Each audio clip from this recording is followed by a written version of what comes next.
오늘 함께 봉독할 하나님 말씀 마태복음 3장 13절로 17절까지 말씀을 교독하겠습니다. 하나님 말씀 마태복음 3장 13절로 17절까지 말씀을 교독하실 때 마지막 절은 같이 읽습니다. 이때에 예수께서 갈릴리로서 요단강에 이르러 요한에게 침례를 받으려 하신대 요한이 말려 가로되 내가 당신에게 침례를 받아야 할 터인데 당신이 내게로 오시나이까. 예수께서 대답하여 가라사대 이제 허락하라. 우리가 이와 같이 하여 모든 의의를 이루는 것이 합당하니라 하신대 이에 요한이 허락하는지라. 예수께서 침례를 받으시고 곧 물에서 올라오실새 하늘이 열리고 하나님의 성령이 비둘같이 내려 자기 위에 임하심을 보시더니 같이 읽습니다. 하늘로서 소리가 있어 말씀하시되 이는 내 사랑하는 아들이요 내 기뻐한 자야 하였느니라. 아멘. 할렐루야. 할렐루야. 자, 오늘은 성령으로 침례를 받으라 라는 제목으로 하나님 말씀을 함께 나누겠습니다.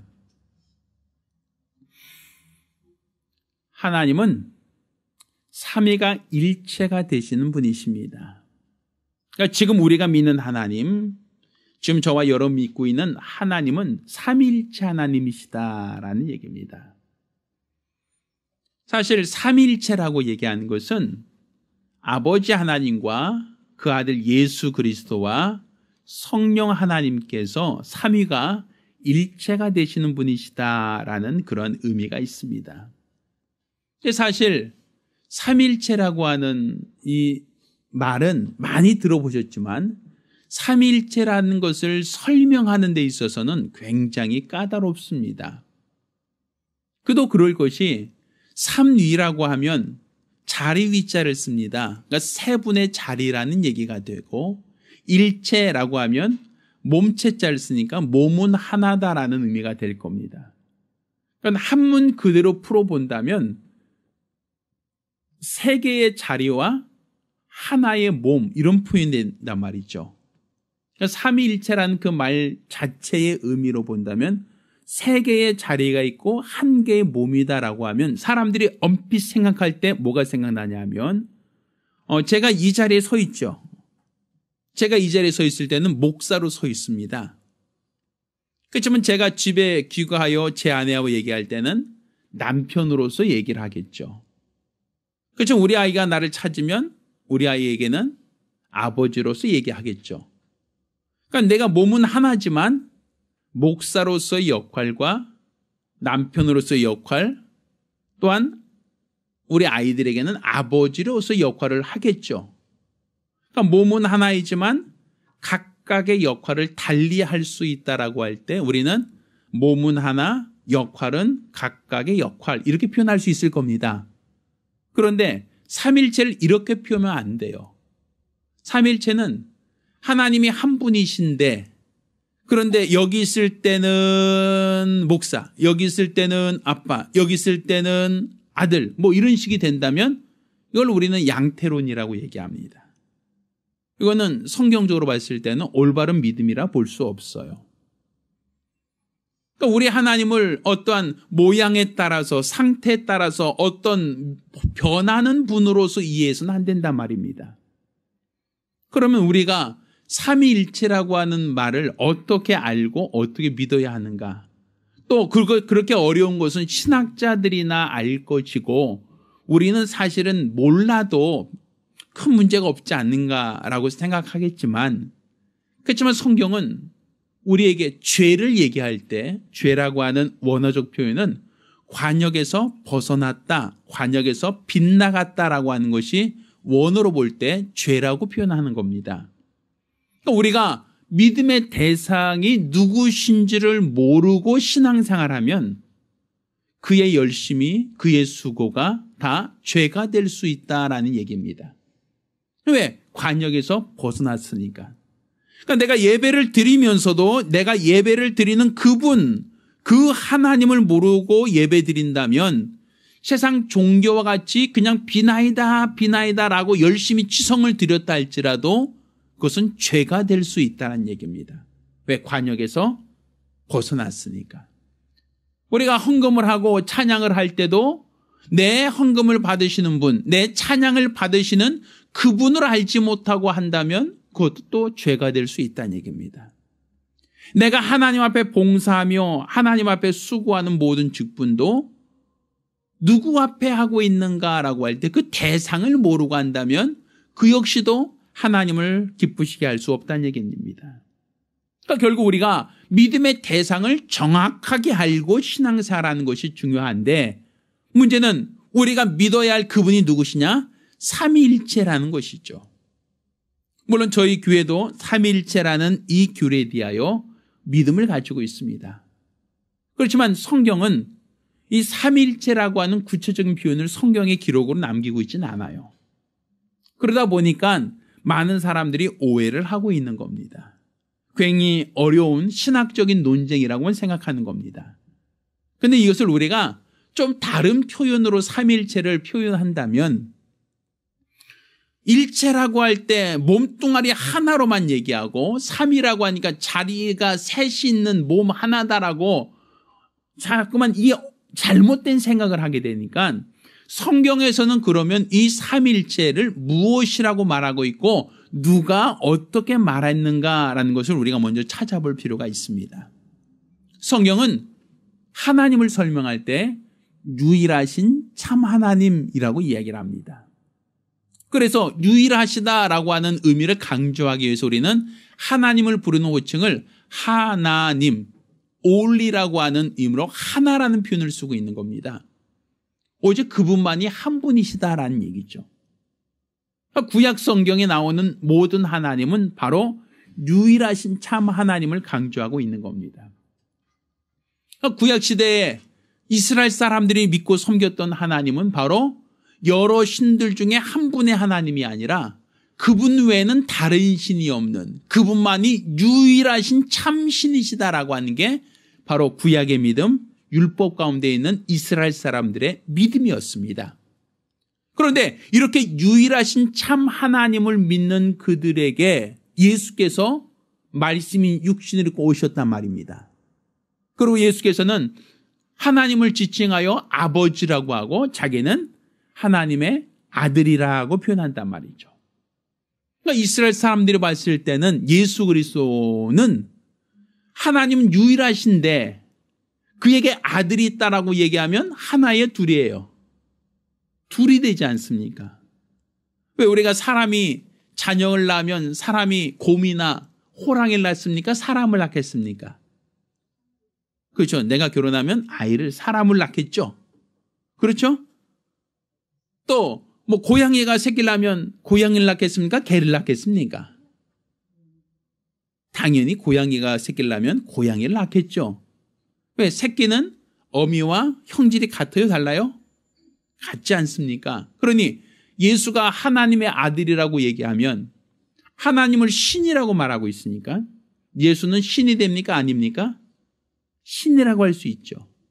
그런데 이스라엘 사람들은 하나님은 유일하신 하나님이시다라고 알고 믿고 있는데 거기에 아들이 있다라고 얘기하면 하나님은 한 분이에요? 두 분이에요? 두 분이 된단 말이에요. 왜? 아버지 하나님, 아들 하나님 이렇게 되는 거 아닙니까? 그러니까 이스라엘 사람들이 왜 예수를 죽이자라고 했는가? 그가 다른 사람에게 해를 끼친 적도 없고 다른 사람을 속인 적도 없고 피해를 준 적도 없는데도 불구하고 예수를 십자가에 못 박아 죽이자라고 했던 이유는 차칭 하나님이라고 한다는 것. 자기가 하나님이라 함으로써 하나님의 유일하심을 부정했다는 것이 예수의 제목입니다. 그러니까 결국 그들은 유일하신 하나님만이 참 하나님이라고 믿고 있는 그들이었습니다. 그런데 왜 우린 지금 유일하신 하나님을 우리가 그럼 부정하고 세 분의 하나님, 곧 하나님 아버지, 아들 하나님, 성령 하나님 이렇게 각각의 하나님을 믿는 것이 우리 믿음이냐? 그럼 다른 거 아니냐라고 생각할지 모르지만 사실 이렇게 삼위일체라고 하는 이 논쟁의 그 발화점, 시작은 예수 그리스도에 의해서 시작된 겁니다.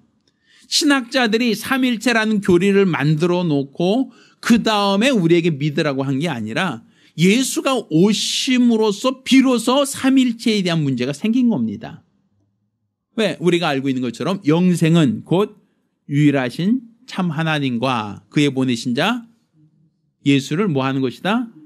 아는 것이다라고 하고 있거든요. 거기서 보면 유일하신 하나님을 부정하는 거 아닙니다. 유일하신 참 하나님을 믿어야 된다, 알아야 된다라는 걸 얘기합니다. 그러면서도 또 더불어서 그의 보내신 자 아들을 아는 것이다라고 얘기하고 있어요. 그러니까 하나님과 아들이 있다는 것은 누가 설명하는 겁니까? 아들이 옴으로, 예수가 오심으로 인하여 비로소 아버지 따로 아들 따로 이게 구분되기 시작한 겁니다. 또 예수님께서 그가 죽으시고 하늘에 올라가시며 성령을 받으라 하고 말씀하셨죠. 그 이전까지 성령에 감동받은 사람들이 있었지만 성령이 내주하시는 경우는 예수가 오실 때 처음 나타난 사건입니다. 그 성령을 너희가 받으라는 것이었어요. 내가 아버지께 구하여 성령을 보내주겠다라고 말씀하셨는데 이처럼 성령 하나님을 우리에게 소개하신 분도 누굽니까? 예수란 말입니다. 그 구약시대에는 유일하신 하나님 한 분만을 말했는데 예수가 오셔서 아버지가 있다, 아들이 있다, 성령이 있다라고 각각을 구분하고 있단 말이에요. 그러니 오늘날 우리가 하나님을 알고 믿을 때 유일하신 참 하나님을 믿는 거 그거 잘못됐다라고 할 수 없어요. 그건 맞는 신앙입니다. 유일하신 참 하나님을 알고 믿으셔야 됩니다. 그런데 그것만이 아니라 아버지 하나님, 아들 하나님, 성령 하나님이라고 하는 각각의 자리가 아니라 인격이 구분되어진 인격으로서 아버지 인격과 아들 인격과 성령의 인격이 구분되어지는 하나님을 알아야 된다는 것이죠. 그분이 유일하시다라고 하는 게 바로 성경에서 우리가 알려주고 있는 하나님입니다. 만약에 내가 아까 양토론적 입장에서 몸은 하나인데 자리가 세 개가 있어서 그걸 하나님이다라고 오해를 한다면 그렇다고 한다면 제가 여기 있을 때는 목사, 내려가서 제 아내하고 있을 때는 남편, 또 내가 친구들과 있을 때는 친구 뭐 이런 식으로 역할이 다르지 않습니까? 이것을 만약에 양태론을 맞다라고 한다면 오늘 본문은 참 이해하기 어려운 얘기가 됩니다. 자, 오늘 본문은 어떤 얘기냐면 예수님이 침례를 받고 올라오는 얘기죠. 그럼 예수님이 물속에 들어갔다가 나오실 때 무슨 사건이 있었냐면 성령이 비둘기처럼 예수께 임하셨다라는 표현이 있죠. 그리고 하늘에서 소리가 있었습니다. 무슨 소리죠? 저는 내 사랑하는 아들이요 내 기뻐한 자다라는 말씀이 있었죠. 만약 제가 양태론적으로 설명한다면 제가 여기서 설교하다가 목사죠. 그러다가 집에 가면 뭐가 되죠? 남편도 될 수 있고 아버지가 될 수 있지 않습니까? 그러니까 자리에 따라서 내가 달라지는 모습으로서 보여지는 게 양태론인데 오늘 본문을 보면 근데 저는 몸뚱아리는 하나지 않습니까? 그러면 예수님이 삼위일체라는 어떤 몸뚱아리 하나로만 설명한다면 물속에서 나오시는 이가 바로 하나님 맞죠? 예수 하나님. 그럼 물속에서 나오자마자 바로 하늘에 올라가서 비둘기처럼 또 내려오셔야 되고 또 비둘기처럼 내려오자마자 또 하늘로 또 올라가서 또 저는 내 사랑하는 아들이요 내 기뻐한 자다라고 말을 해야 되니까 하나님 참 일하기 바쁘시겠죠 그날은. 그렇게 설명이 안 된단 말입니다. 왜? 지금 예수가 침례를 받고 나오는 그 자리에는 물속에 들어갔다 나오신 이가 있고 또 그 분이 그냥 없어진 게 아니라 성령이 비둘기같이 임재하시는 그 사건이 또 있고 또 그 자리에서 또 누가 있어요? 하늘에서 소리가 있어서 저는 내 사랑하는 아들이요 내 기뻐한 자다라고 말씀하신 이가 있고 그러면 우리가 생각할 때 물속에서 들어갔다 나온 이가 있죠. 구분되죠. 성령이 비둘기같이 임재하셨다라고 하니까 임재하신 이가 있죠. 그러면 물속에 들어간 이와 성령 비둘기처럼 임재하신 이가 같은 분입니까? 다른 분입니까? 물론 같은 하나님이시지만 분명 물속에 들어갔다 나오시는 이와 비둘기처럼 임재하신 성령은 구분되죠. 또 하늘에서 소리가 있어서 내가 사랑하는 아들이요 내 기뻐한 자다라고 하셨는데 그 말씀하시니 또한 구분되죠. 예수님께서 복화술한 거 아니지 않습니까? 우리 복화술 알죠? 입을 열지 않고 가만히 있으면서 소리 나는 거 있죠. 이러고 이렇게 예수님 하신 건 아닐 거 아닙니까? 결국적으로는 아버지, 아들, 성령이라고 하는 각각의 인격이 있다는 얘기입니다. 근데 그분을 우리는 세 분의 하나님으로 보지 않고 유일하신 한 분의 하나님으로 본다는 것뿐입니다. 유일하신 참 하나님. 그러니까 지금 우리가 믿는 믿음은 결국 이와 같은 삼위일체의 기초한 믿음을 갖고 있는 게 우리가 정상적인 믿음이다라고 볼 수 있는 겁니다. 자, 그런데 오늘 본문을 보니까 예수 그리스도께서 그가 태어나실 때 분명 성령으로 잉태되셨다라고 말씀하셨죠. 그러니까 성령으로 잉태되셨으면 그가 우리와는 다르게 사람은 육체가 흙으로 만들었지만 예수는 말씀이 육신을 입어 여인의 후손으로서 이 땅에 오셨다라고 말하지 않습니까? 그런데 그분이 태어나서부터 30년간 자랐던 그분의 삶은 나사렛 사람으로 사셨어요. 그가 어떤 외형적으로나 모양이 전혀 다른 하나님의 모습이 아니라 평범한 사람. 나사렛에서 요셉이라는 아버지와 마리아라고 하는 어머니의 자녀로서 평범하게 살았고 또 그가 아버지를 따라서 목수로 다니면서 목수로서 역할을 하던 어떻게 본다면 사람들이 구분하기 어려운 그냥 평범한 사람이었단 말입니다. 그런 그가 요단강에서 침례를 받고 올라오시자 그 다음부터는 그 이전에 살던 요셉의 아들, 마리아의 아들, 목수라고 하는 그 신분을 가지고 산 게 아니라 전혀 다른 하나님의 아들로서 새롭게 시작하는 모습을 볼 수 있어요. 이렇게 새롭게 시작하는 모습이라고 하는 것은 뭐를 통과하는 시점부터 바뀌는 거죠? 침례를 받는 시점부터 그 이전과 그 이후가 달라진단 말입니다. 그래서 지난번 저희가 성령으로 침례를 받자라고 할 때도 물을 통과하는 개념을 우리가 설명했지 않습니까? 이 물을 통과한다는 것은 그 이전과 그 이후가 전혀 달라지는 사건을 말하는 겁니다. 우리가 아이가 어머니 뱃속에 있을 때 어머니의 그 자궁, 곧 양수 속에 있다가 세상에 나올 때 그 아이가 비록 법적인 아이가 되는 거예요.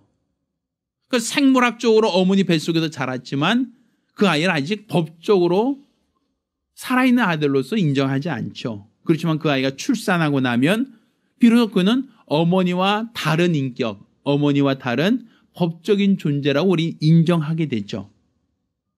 그것처럼 이 세상도 어디서부터 나왔다 그랬어요? 물 가운데서 묻이 드러났다라고 했고 또 세상이 죄악으로 관연할 때 하나님은 그 죄악된 세상을 다 어디다 집어넣었다? 물속에 집어넣어서 심판하셨다라고 하는 게 노아의 홍수란 말입니다. 분명 물을 통과한다는 것이 그냥 하나의 어떤 과정이 아니라 그 이전과 변화되어진 모습을 계속 말하는 겁니다. 또 우리가 애굽에서 이스라엘 백성이 살 때 430년간 그들은 바로라고 하는 왕의 종으로서 종살이하였지만 이스라엘 백성이 홍해를 건너서 나온 이유는 종이 아니라 더 이상 바로가 간섭할 수 없는 하나님의 백성으로서 구분됐죠.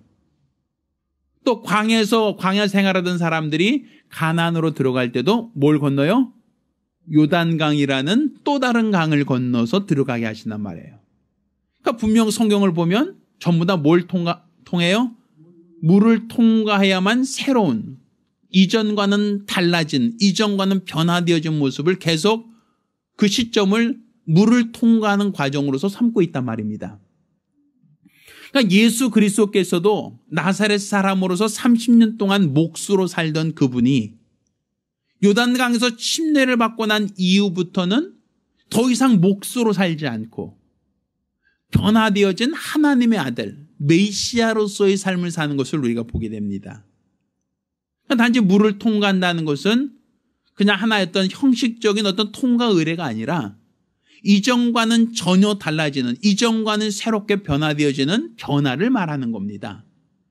그러니까 지금 우리가 예수 그리스도에서 물을 통과하심으로써 더 이상 나사렛 사람으로서, 더 이상 목수로서, 더 이상 다윗의 자손으로서 살지 않고 이후로는 하나님의 아들로서, 메시아로서 사는 것을 보게 된단 말이죠. 그 얘기는 다른 말로 물을 통과하면서 이전 것은 어떻게 되고? 죽고, 물을 통과하면서 이전에 갖고 있는 내 신분, 이전에 가지고 있는 내 생각, 이전에 가지고 있는 나의 모든 것은 장사되어지고, 물에서 나올 때는 변화되어진 새로운 내가 시작되는 거란 말입니다. 그렇기 때문에 하나님은 노아 홍수를 통하여 이전의 죄악된 모습을 다 물에 장사되어 죽고, 이제 그 가운데 노아라고 하는 새로운 사람으로 새롭게 시작하는 겁니다. 이스라엘 백성을 홍해를 건너게 함으로써 애굽의 종살이하던 그 신분은 죽고 더 이상 종이 아닌 자유자로서 하나님의 백성으로 새롭게 새 출발하게 하는 겁니다. 예수께서도 요단강에서 침례를 받으신 것은 나사렛 사람, 목수라고 하는 그 신분은 어떻게 되고? 죽고, 그 이유는 하나님의 아들 메시아로서 새롭게 새 출발하게 되는 겁니다. 결국 물을 통과한다는 것은, 결국 물에 잠긴다는 것은, 물에 잠길 때 이전 것은 어떻게 되고?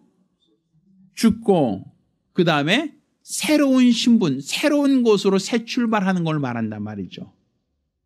근데 그 새로운 곳으로 새 출발하려고 할 때 사람들은 의지가 약하기 때문에 그것을 온전히 지속할 능력이 없어요. 그래서 이스라엘 백성들도 홍해를 건너서 광야로 나왔지만 그들은 애굽을 그리워합니다. 그래서 광야 생활하면서 우리가 애굽에 있을 때는 고기를 먹었고, 애굽에 있을 때는 부추와 참외를 먹었고, 애굽에 있을 때는 지금보다는 풍족했는데 광야로 나와 보니 여기는 물도 없고 먹을 것도 없고 여기는 전갈과 불배만 있다고 불평하고 원망하지 않습니까?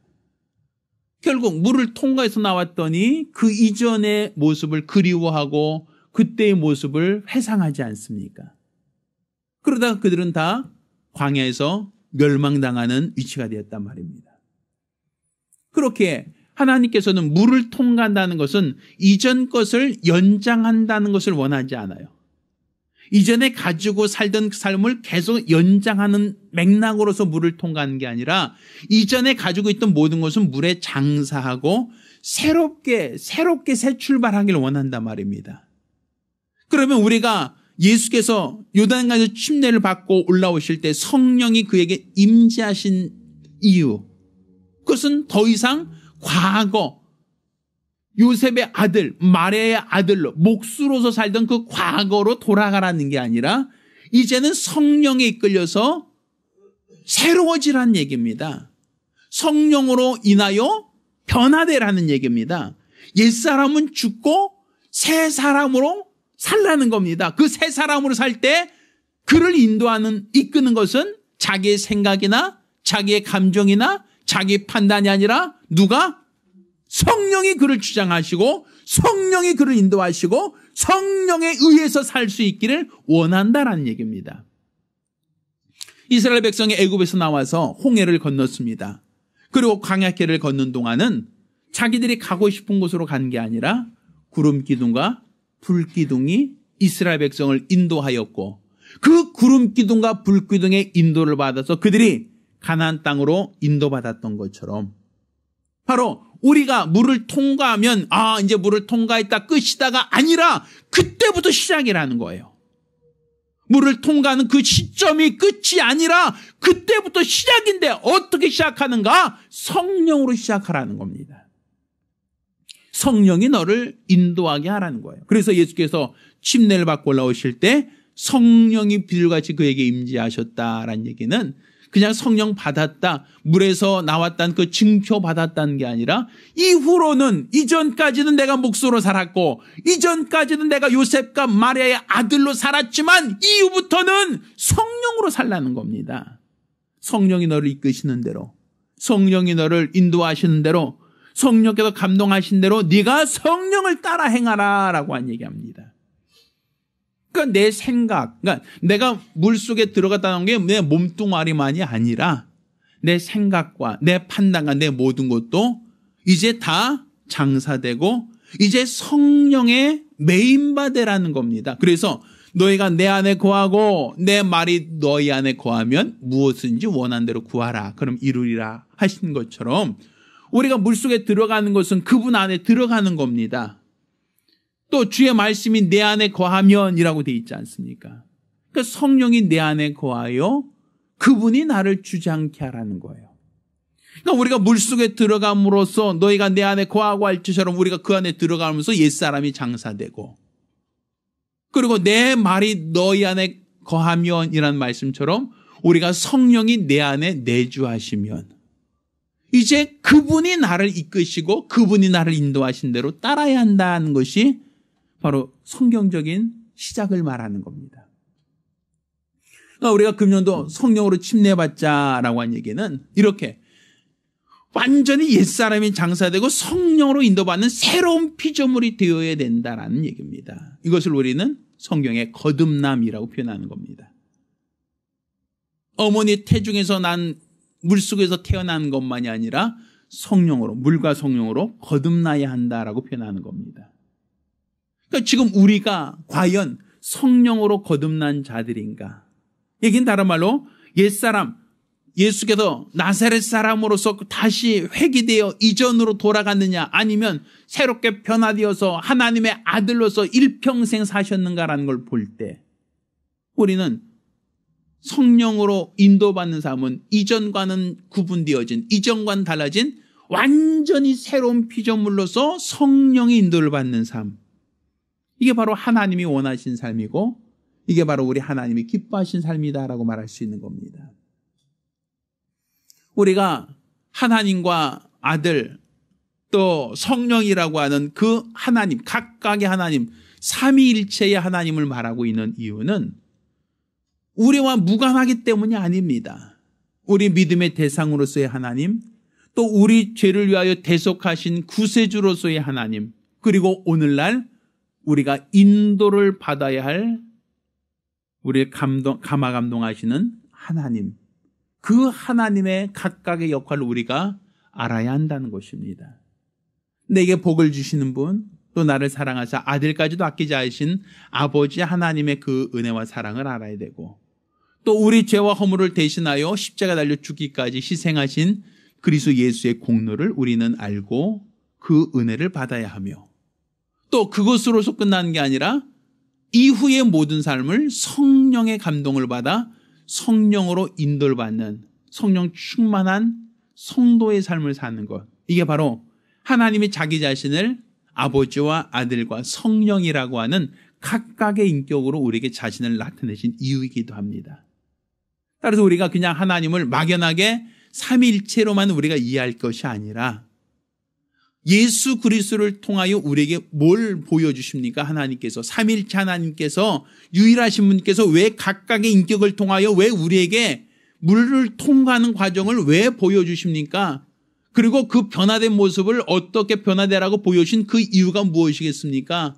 이는 하나님께서 뭔가 부족해서 말씀이 육신을 입고 나타나시고, 무엇인가 부족하여 성령이 내주하시고, 무엇인가 부족하여 성령으로 인도받는 그 삶을 우리에게 보여주신 게 아니라, 그 하나님이 아쉬워서가 아니라 우리가 지금 어떻게 하나님을 알고 어떻게 신앙생활을 해야 하는지를 삼위일체 하나님을 통하여 보여주시는 겁니다. 우리가 믿어야 할 그분이 누구시며, 우리를 위하여 희생하시고 죽기까지 복종하신 그분이 누구시며, 그 은혜로 말미암아 우리가 어떻게 살아야 하는가, 어떻게 앞으로 살아야 할 것인가를 성령 하나님을 통하여 우리를 인도하기를 원하신다는 것이 바로 하나님의 간절한 뜻이란 얘기입니다. 따라서 우리는 하나의 교리로서 삼위일체를 이해할 것이 아니라 우리가 물을 통과하는 과정과 물을 통과하고 난 이후에 성령으로 인도받아야 할 구분되어진 성도가 되었다는 것을 깨닫기를 예수 이름으로 축원합니다. 따라서 우리가 내가 믿는 하나님, 또 나를 위하여 희생하신 우리 구주 예수 그리스도, 또 내가 침례를 받고 난 이후에 내 평생의 삶을 이끄시고 인도하시는 성령의 역사, 이것이 바로 우리가 하나님을 단 한 번 어떤 잠깐 동안 사귀는 것으로 아니라 우리가 주인 나라 갈 때까지 영원토록 우리와 함께 하시는 하나님으로 알고 그를 따를 수 있는 기초가 되는 겁니다. 따라서 일평생 유일하신 참 하나님과 그의 본신자 예수 그리스도 또 우리 안에서 역사하신 성령의 인도를 받으시기를 예수 이름으로 축원합니다. 기도하겠습니다. 우리 같이 기도하실 때 우리가 그냥 하나님을 막연한 대상이 아니라 바로 유일하신 참 하나님이시며 우리 위하여 독자까지 아끼신 하나님 또 우리를 오늘날 성령으로 말미암아 인도하시는 하나님을 알고 믿고 의지하며 따를 수 있게 달라고 간절히 사모하며 한 목소리로 기도합니다. 이제는 우리 주 예수 그리스도 내와 아버지 하나님의 극진하신 사랑과 보혜사 성령님의 교통하시고 역사하심이 오늘과 같이 하나님 아버지와 보내신 예수 그리스도 또한 우리에서 역사하신 성령 이와 같이 우리 하나님을 알고 믿고 의지하며 일평생 성령으로 인도받기로 결심한 우리 모든 성도들과 가정들 위해 이제로부터永까지 함께 있을지어다. 아멘. 우리 하나님께 영을 돌리겠습니다.